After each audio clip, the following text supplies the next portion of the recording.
Hey, what's up, YouTube? This is part 9. This is going to be the audio recording between me and Officer Weber. Her name's Jennifer Weber. After the June 18th appointment, I was told that I, basically did not have to call and set up an appointment for the fingerprints because of all this mess that's going on with Lansing and the state of Michigan and Secretary of State Department, all their corruption with Molly Cazarelli, who was the hearing officer that I went in front of over 2 years ago, who made all kinds of false accusations, defamatory comments, and statements about me that were not true. And it's on transcript, basically pointing me out like I'm some type of alcoholic and drug addict, which is not true. And I showed overwhelming evidence, not only just evidence, but drug screens, everything. I showed proof of all my stuff, of my, sobriety, from alcohol, all that stuff. So here is going to be the recording with Officer Weber. Her first name was Jennifer, and this was done on May 15th. And I got the civil contempt in the mail, I think it was like May 14th or 13th or something like that, 2025, where they were already trying to hold me in civil contempt. So I am going to let you guys hear this audio recording.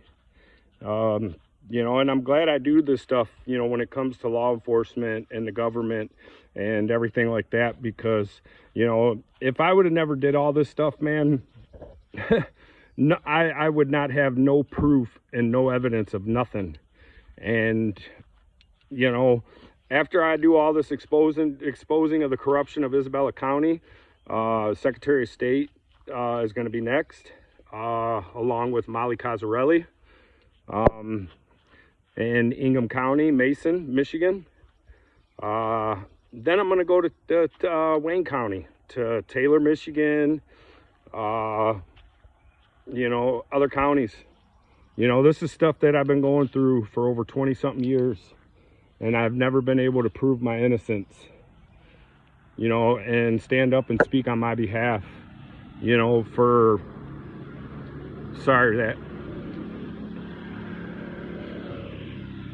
but I have not been able to stand up and fight this stuff and prove my innocence on a lot of this stuff. Like I said, this is stuff that's been going on for over 20 years, man. I've been going through this stuff, all this corruption and everything. So here I'm going to play this audio recording where I did stay in touch, not only with the fingerprinting place, but the courts. And then they want to try to issue a civil contempt on me. And that's why I said I think that they, if I go to court on July 16th, 2025 at 11 a.m. at the 76th District Court, this is why I said that I think that they will try to lock me up and hold me in civil contempt because of the fingerprint stuff. That is the only thing that they can use against me right now to try to, hold and incarcerate me and lock me up. So here I'm going to record to let you guys hear this.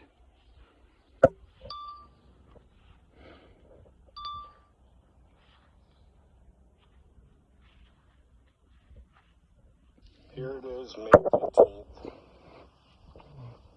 Here it is, May 15th, 2025. Day before I'm scheduled to go do fingerprints tomorrow at 3:30. I am getting ready to call Isabella County Court, wherever, to who does the scheduling for the fingerprints, to let them know that once again, due to my transportation situation and being deprived of life, liberty, property, prosperity, freedom, medical treatment, all that, I am recording this conversation on regards of calling these guys to let them know that I am not going to be able to make it tomorrow, and that I am going to reach out to my attorney because I got a thing in the mail saying that I have a court date for contempt to fail to comply with this stuff for fingerprinting, which is false and not true. And I am going to reach out to my attorney about this.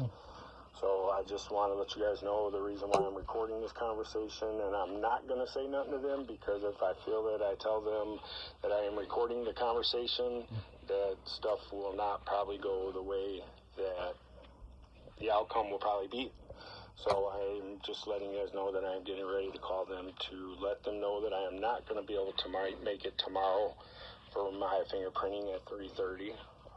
And I am going to reach out to my attorney and see what I should do. Which so he didn't do nothing. Call them right now.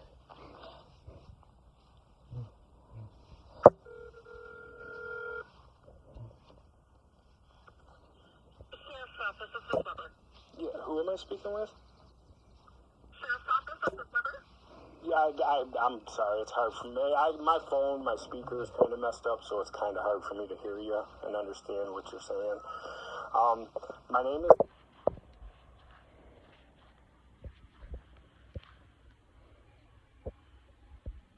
that I'm scheduled for tomorrow for fingerprinting. Due to my transportation situation and hardship and everything, I am not going to be able to make it tomorrow. I am going to contact my attorney about this, because I received something in the mail yesterday on regards of the fingerprints. So I'm waiting to reach back, hear from him to find out what I should do about this. The week prior to this, I spoke with Tanya. I don't know what I should do with you guys, but I figured the most important thing is right now is to let you guys know that I was not going to be able to make it, because Tanya told me. Yeah. So, I mean, I don't know if I can, try to set it up for another day, or if you guys are willing to work with me until I hear back from my attorney to find out what I should do on regards of this letter that I got in the mail that has to do about the fingerprints. So, I'm kind of confused. if you wanted to, we could reschedule you. Yep. If that will help, I mean, I have no problem with doing it. I mean, is there a time that's better for you where you... Usually the afternoon, around 3:30. The later is better, because it's really hard for me to find somebody up here to bring me out there to Mount Pleasant. So everybody's working, and they don't usually get out of work, and you know what I'm saying? So this is what's got me. I'm just really frustrated with this. I mean, we can set up another day, and then when my attorney contacts me back, I can let them know that I do have a new date set up. So the latest appointments typically are at 3:30. Yep. Yeah, that's if 3:30 would probably more likely be the best, to be honest. Okay. That's why I've been staying with 3:30, because to give people time to get out of work and their families. So it's just frustrating, because I'm trying to I'm having to try to find people to bring me out there when I have a vehicle sitting in my driveway. When you're relying on others. Yeah. So I do have the 3:30 still available for Tuesday or Thursday of next week. Let's go Thursday of next week, because that would give me, because that's why Tanya set it up for a week out, because to try to give me time. I actually had a ride, but the person who was going to bring me, their aunt passed away yesterday. Yeah, so it's like now, and that was the person that was going to bring me out there at the very first appointment I had with you guys. So, and it just he was literally sitting on my front porch, and when he got the phone call.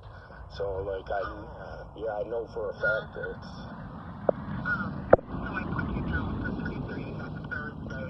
I'm going to write this on the order above Tanya's name. Okay. So that would which I have the order. As you continue to call us when you know that you're not going to be able to make it, we'll just keep on rescheduling. I mean, we get it, the fact that you're relying on somebody else. Yeah.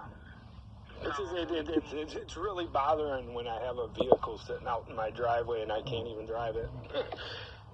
Yeah. And it's like, this could have been prevented a long time ago. So I'm just like, it's just really frustrating and depressing, and it's like, you know, my closest family member I have is over an hour away from me, and that's why, like, the person that was going to bring me was one of my kids' friends. And I'm like, and then when he was sitting on my porch yesterday and got the phone call about his aunt passing away, and I've been trying to reach out to him today, and I really didn't want to bother him, and it's like, you know, so, like, I haven't even heard nothing back from him today, so I'm assuming, like, he's probably...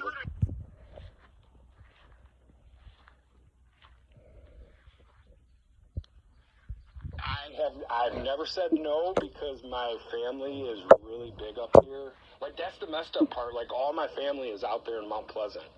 You know, I got my little brother that lives over in Big Rapids, and it's like, here, I'm in the middle of all these people, and it's like, I can't even get somebody to come here to my house without having to take off of work, without having to miss a day, you know, or take away from their life. Right. You know? Yeah, no, like I said, it's just, again, you know, if you can't make it next Thursday, just give us a call and we'll, you know, reschedule you again and try to get you in, you know, as soon as we can. I want to get this. I've been, like, that's what I told the courts and everything. I'm like, I'm not trying to refuse to do this. Like, you guys, you like, the courts know my situation because I've been in court with them. I had a hearing against the state of Michigan 2 years ago, and I'm still fighting the issue with the state of Michigan, and I had my hearing in Mount Pleasant at the courthouse, so they all know my whole situation, and it's like, why am I getting this stuff in the mail when here you guys, I've been in contact with you guys, I've talked to you guys, I've been straight. Some of it might be just generated just like automatically, like it might be like an auto-generated thing. Well, I mean, I'll be honest with you, I'm a straight blunt forward person.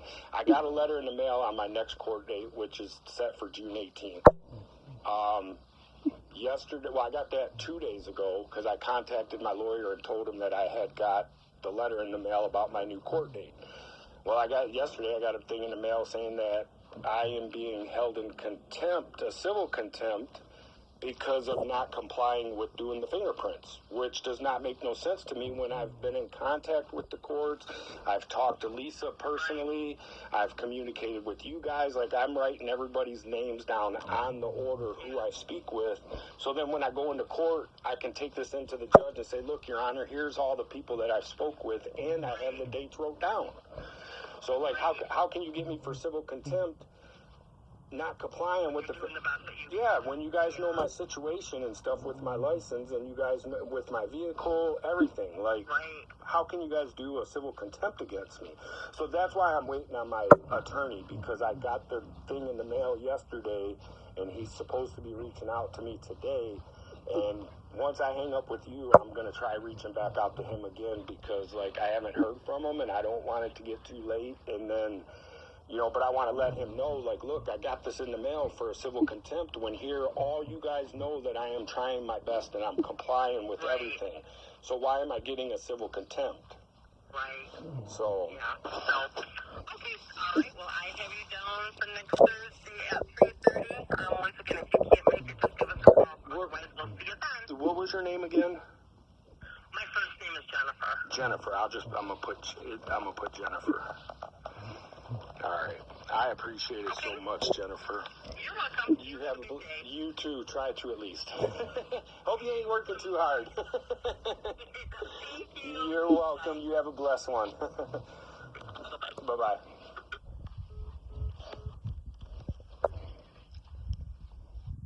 So there you go. It has been changed. They told me as long as I stay in contact with them, I have nothing to worry about. But here I am getting a contempt order, civil contempt, that I am not complying with the courts, which is false and wrong, not true. So I'm glad I'm recording this as my evidence, because this stuff should not be happening. The state of Michigan has caused all this in my life for the last over 2 years, has made it worse. Not only my life, my health, everything. I was getting ready to get off disability and go back to work finally, since being off of work since 2013. I was getting ready to finally be able to have my dreams come true and live my life with my kids, finally. and it all gets taken away from me. Not only from me, but my kids also. And I have a big problem with this. So I'm recording this as my own evidence. Thank you. God bless you and have a blessed day. And you guys see that. That is the whole recording right there from May 15th. And my attorney didn't do nothing. The only reason why the court date got adjourned was because they never turned over all the discovery, which to this day, July 14th, 2025, they still have not turned over all the discovery and failed to turn over all the discovery. And I also requested the, oh God, what is it? The police personnel list files against the officers too. I requested that too. So like I said, and when I called, and I did call on June 8th, or it was before June 18th, I did call and told him that I was not going to be able to make it. And you know, when I finally heard from my attorney and stuff like that, the fingerprint place told me that, you know, there's no why should I keep setting up appointments when I can't make them? And here, you know, they told me that when I can make it and I can get a ride, to call them and they will work with me to get in to set thing up for me to do my fingerprints. But like I said, why should I do the fingerprints when I was never arrested? I was never detained. I was never put in handcuffs, put in a cop car. I was never taken to jail. None of that stuff. The only thing they did on April 6, 2025 was impound the vehicle. That is it. So now you guys see how corrupt these guys are. And like I said, if anything, come July 16th, 2025 at 11 a.m. in 2 days, that will be the only thing and the only reason that they will try to lock me up, incarcerate me, and put me in jail, because they will try to use the contempt of me saying that I failed to comply with doing the fingerprints, which is not true. It is false. It is wrong. It is against my constitutional rights. And I know that. Not only that, I was told that by my old attorney, who was a prosecutor in Wayne County. And he was my attorney for over 15 years. And I got him as a public defender. And that's why I kept him as my personal lawyer for 15 years. Because he helped me through all my stuff to get my license legally back and rightfully back that I had on 2018 all the way up until 2021. When my license was illegally, unlawfully, and wrongfully taken away from me after I took care of everything, paid everything to get my license back, the reinstatement fees, all that. And to this day, the courts fail to give me my license back. Not only the courts, the Secretary of State, State of Michigan, they fail to give me my license back, which I had no restrictions, no breathalyzer devices, none of that stuff. I had nothing. I legally and lawfully had my license. I went to New York and took 2 puppies from my litter of my pit bulls. I took 2 puppies out to New York legally with a valid license and drove the same vehicle that the incident happened on April 6, 2025, because the vehicle was in mine and my mother's name up until 2021. When I went to go renew my license and to take my mother off of my vehicle, that's when they forced me to sign that vehicle over to my mother, which on April 6, 2025, even to this day, from 2021 up until now, if you was to run the plate on that vehicle, everything would come back to my mother, not my name. So how did you, Officer Brad Feger, have a picture of me already on your screen in your patrol car before any contact was made between me and you, from the Shell gas station to the time you got out of your vehicle, and after, because you did not run my plate at the Shell gas station? You ran the plate after you kicked on your sirens. Then you radioed in. It's all on the footage, man. All on the recordings. So, you know, like I said, this is how you expose corruption, people. You know, and you guys need to invoke your constitutional rights, man, and use them.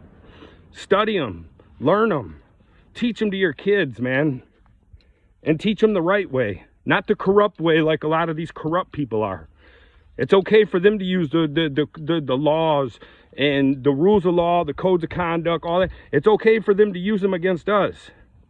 But then when we go to expose them and try to use our constitutional rights and the codes of conduct against them, they want to make havoc, cause havoc on you and your whole family because you're exposing all their corruption. So that is why I'm asking you guys, man, please to give me my 50 subscribers. It would be even nice to get to 100. If I can get my first 100 subscribers, man, that would be even more of a blessing. If I can at least just get my 50 subscribers, that would be God's calling, man. To me, finally being able to expose all this corruption, man, that I've been going through for over 20 years. So there's the proof on the civil contempt, man, where I stayed in touch with them. You guys are here. You guys heard it on this recording. God bless y'all. I love y'all, man. And this is going to be the last video content thing that I drop. Please, man, hit the thumbs up. Subscribe to my channel, man, and please get me to these 50 subscribers, man.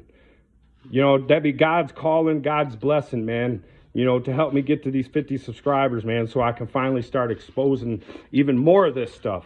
And then I can start helping other people expose corruption in their states that they've been going through. Because there's constitutional rights out there, man, and codes of conduct that you guys are entitled to, and that you can still use to this day to fight cases, man. No matter if they're 5 years ago, 10 years ago, 15 years ago, you can go back and fight these cases, man, and stand up for your innocence. You know, if you were innocent, man, stand strong, stand 10 toes down, and stand up against all this corruption, man. Because it all needs to stop, man. And the only way it's going to stop is if we, the people, expose it and do something about it, man. I love y'all. Peace. I'm out.